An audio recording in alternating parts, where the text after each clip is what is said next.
Yeah, my name's Dean Bickford. I'm a partner at Field Seymour Parkes.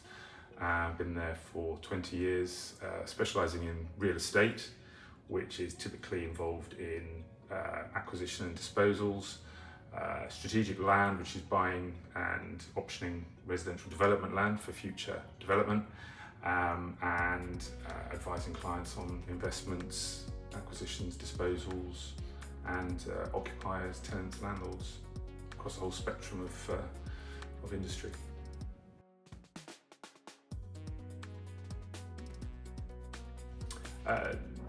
The ones that are very organised, they will have thought about the transaction that we're taking on. We find, particularly with, I do a lot of work with lenders, with banks, and when you've got a client that is looking to borrow money, you want them to be organised, make sure that all of their details and information is there.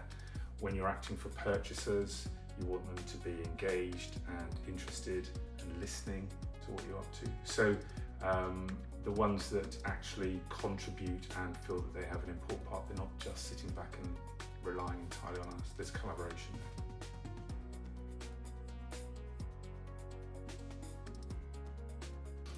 Well, it's again where you've got the collaboration. I mean, my dealings with Capital, for example, showed how they'd thought about the transactions that we got involved with, and having someone who's organised, and they've got simple things like data rooms and things like that together. And we had that with them. They had WeTransfer units and everything.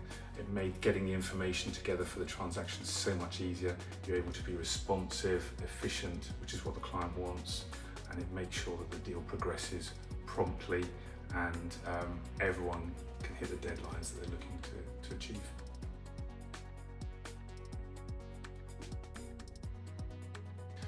It's an interesting question. The way in which I see advisors' roles changing will very much depend on the nature of the transaction, and I think one of the big things that we're all coming to grips with, of course, is AI. I see that a lot of what I would call the sort of the basic work, the document processing information, the reporting generating, that's going to be much more driven by AI. The advisors will take much more strategic position, which is where working alongside someone like Capital really works, and being able to have much more oversight and being able to interpret the information, putting it into a scenario where it is sort of the real issues that the client can understand, so that they can see that the advice we're providing them is much more relevant to them, rather than just generating reports which AI will be able to do relatively quickly.